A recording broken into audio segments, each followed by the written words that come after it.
What if you could become a better person, not by working harder, but by taking one small step a day? And not because you're a bad person now, but because there's something inside you that's ready for more. How to be a better person gives you one tiny step a day you can take to be the person you want to be. My mission? To help you live your best life. Hey there, it's Kate, and this is How to Be a Better Person. Today is Thursday, December 5th, which also happens to be my dearly departed grandmother's birthday. Aside from being the birthday of a very stylish and one-of-a-kind woman I was lucky to call my Gami, the 5th of December is also a great day to think about what I like to call your sacred circle, the 5 people in your life who are the most important to you because you lift them up and they lift you up. You know, December 5th, 5 people, it's a 5 thing. Okay, back to your sacred circle. These folks aren't necessarily your best friends, or your kids, or your sister. I mean, they could be, but the criteria isn't people you love the most. I'm not talking about your bridesmaids. The criteria for this sacred circle is that you are 100% invested in their success and they are 100% invested in yours. These are the folks who help you elevate your game, who hear out your ideas and give loving, constructive feedback, who introduce you to people, who vouch for you, who help you be your best, and the people you do all these things for too. You need these folks to be not only available and responsive to you, but also supportive, to see the best in you, to want the best for you, to believe in you, to be good at listening. They are also people you believe in and want the best for and will answer their call at any hour of the day. Ideally, these are folks who are successful, although their status isn't the most important criteria. But it's a bit like playing tennis. You want to play with people who inspire you to play a little bit better than you actually maybe are, not someone you can dink any old shot to over and over again. I'm sure you've heard the wisdom that you are the average of the 5 people you spend the most time with. It's not their level of achievement that counts. It's more that they want to take a bite out of life. They care about doing good, and they inspire you. Something to think about is, do these people know they're in your sacred circle? They might not, because it's not a conversation many of us typically have. It's often just something we feel, which isn't a bad thing, because I am a big believer in feelings and vibes and energy and all that good, intuitive woo-woo stuff. But it is a conversation worth having. You can say something to them like, hey, I value you and our relationship so much. Thank you for inspiring me and supporting me, and you can count on me to do the same for you. Now, these sacred circle people should be from a mix of sectors of your life, because really there's no reason you need to divide your work self from your real life self. You're the same person wherever you go, and a work friendship is just a friendship that developed through your work.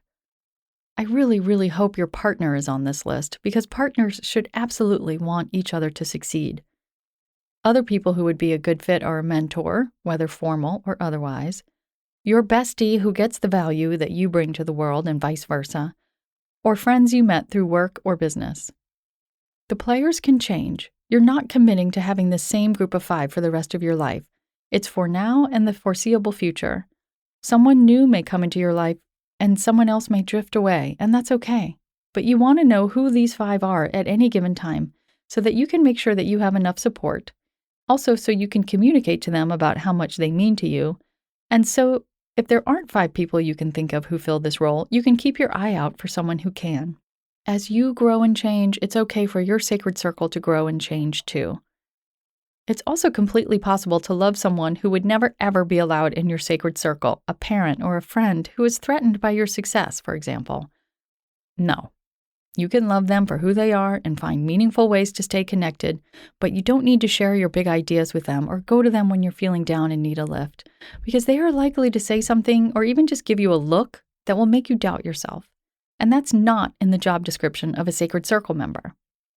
If nothing else, take a minute to just think about who your 5 are. From there, you can think about whether you have empty slots on your list. You can also think about how you might like to tell these folks what they mean to you, thank them for some way they've supported you in the past, and ask what you could do to support them.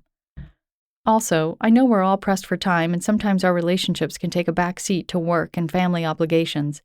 But when you know who your sacred circle is, you'll also know which 5 people you need to make dang sure you're making time to stay connected with. They are as important or more important than any deadline. Have fun thinking about who's in your sacred circle. Speaking of people whose relationships you cherish, is there anyone on your gift list who also gives a darn about being a better person? I just heard from a reader who was giving a copy of my book, cleverly titled How to Be a Better Person Too, to her brother for his 50th birthday. She reached out to me via email, and I sent her a signed book plate so she could give him an autographed copy.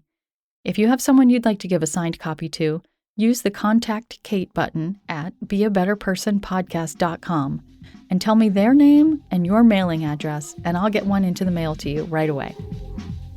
Thanks for listening to How to Be a Better Person. Our theme song is Left for Deadish by Junior85.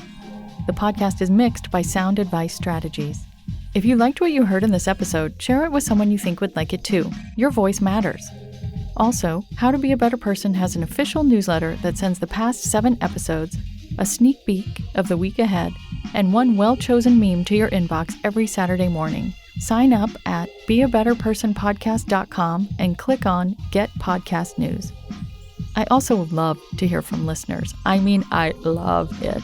Send me an email by clicking on the Contact Kate button at beabetterpersonpodcast.com, tweet me at KateHan, Katehan, or find me on Instagram at Kate Hanley Author. I look forward to connecting with you.